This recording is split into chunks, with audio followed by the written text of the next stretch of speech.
Corona काल का सबसे बुरा पहलू है एकांत की घुटन भरी मौत। एक आखिरी स्पर्श, एक आखिरी शब्द, एक आखिरी विदाई। कुछ भी नहीं करने देता कोरोना। मौत कई बहानों से आती है, लेकिन जाते हुए लोगों को प्राय अपनों के हाथ थामे रहते हैं। परिवार परिजनों का पूरा मनोविज्ञान ही यही है कि वो कष्ट में आसपास हों, दर्द बांटें, देखभाल करें। कोरोना ने लोगों के इस हजारों साल पुराने सिस्टम को ध्वस्त कर दिया है। एक ऐसी व्यवस्था है जिसमें सामने बंद होती आंखों में आखिरी बार अपनों का अक्स तक नहीं नसीब हो पाता। युद्ध या बड़ी घटनाओं को या दुर्घटनाओं को छोड़ दें तो शवों को इकट्ठा करके ले जाने का चलन नहीं ही रहा है। लेकिन मरे हुए लोग दरअसल अब अछूत गठरियां हैं। इनके नाम खत्म हो चुके हैं। चेहरे सपाट हैं, ये अकेले हैं और एक से हैं। सबकी पहचान की एक ही साझा संज्ञा है। कोरोना भय लोगों में है, परिजनों में है, इसके बीच नहीं। ये सारे मृत हैं। ये सारे कोरोना के काल की लंबी परछाई हैं। दुनिया की सबसे प्यारी चीज एक हंसते हुए छोटे से बच्चे का चेहरा है। सोचिए अगर इस चेहरे को मौत जिंदगी के 20 दिन बाद ही चुग ले।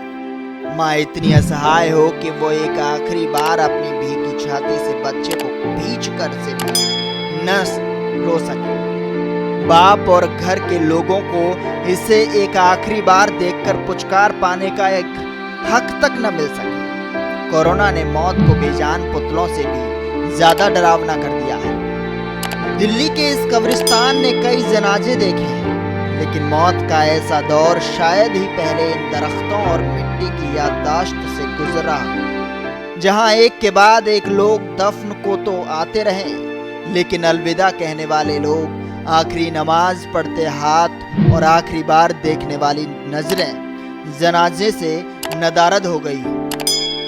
कोरोना की सच्चाई में एक मौत अस्पताल में भी अकेली है और दफीने में भी। इस वायरस ने सचमुच मौत को और खौफनाक बना दिया है।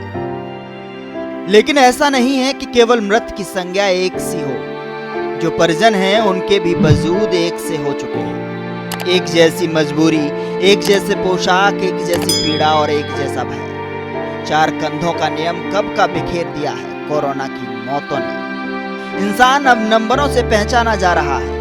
परिजनों के पास इस नंबर वाली अछूत गठरियों के लिए कुछ थोड़ी बहुत रस्म अदायगी की गुंजाइश कभी कभी मिलती है। आखिरी बार ऐसा जाना, ऐसे जाने देना, कितनी असहनीय है ये पीड़ाएं। ऐसे लोग कम ही हैं जिन्हें परिजनों के हाथों मुखाग्नि नसीब न हो सकी है। कितने ही शव ऐसे हैं जिन्हें लेने के लिए कोई नहीं आया।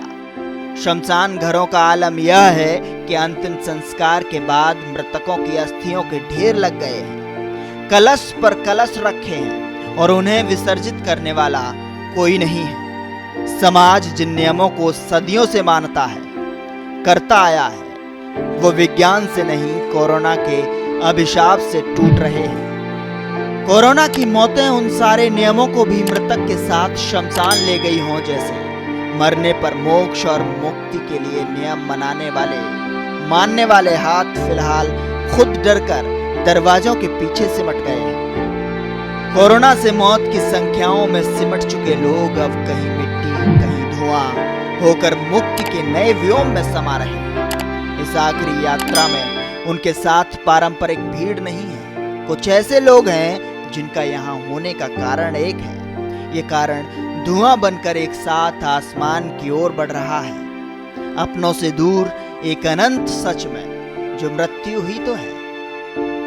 विलाप के ये क्षण सदियों से अंतिम सांसों के साक्षी भाव रहे। रोना प्राकृतिक है, सदा से है और जरूरी भी है, लेकिन रोते हुए चेहरे अब और अधिक असहाय हैं। यह कैसी त्रासद स्थिति है कि संक्रमण में घर के लोग न माथे पर पट्टी बदल सकते हैं, न नब्ज पर हाथ रख सकते हैं, न दवा न पानी का सहारा, एक स्पर्श, स्पंदन या गर्माहट तक नहीं। और भय में जीवन मांगती आंखें जब मौत में समा जाएं, तो न मृतक को स्नान, न कंधा, न अर्थी, न मिट्टी, न विदा, कोरोना से ज्यादा कितनी बीमारियां रोज लोगों को निगल रही हैं, लेकिन मौत का इतना असहाय स्वरूप सच में इस सदी का अब तक का सबसे डरावना सच है। खौफ में जी रहे लोग क्या मरने की आसानी भी मांगना छोड़ दें।